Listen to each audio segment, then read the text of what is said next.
Здрава Котлина повикува на бојкот на изборите. Предизборната кампања и партиите за изразување на отворено незадоволство при посети или митинзи. Активистите се децидни дека политичките партии не се добре дојдени во струмичко, бидејќи досега не покажале грижа за најклучните прашања кои се од интерес на целата заедница.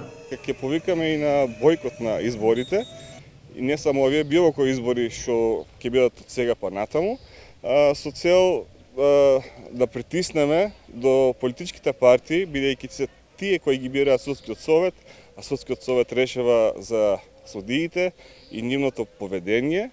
Активистите се прашуваат зошто се уште не е пристигната одлуката на Управен суд до Министерството за економија и како по неа ќе се постапува од страна на Министерството. Кој рече дека се уште не ја добил одлуката на Управниот суд после 50 дена од донесување.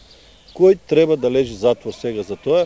Кој е тој што треба да покрene иницијатива, да праша зошто и како во ворни услови некој донел таква ургентна итна одлука, и тоа токму од Управниот суд, кој е еден од најнеажурните судови во Македонија.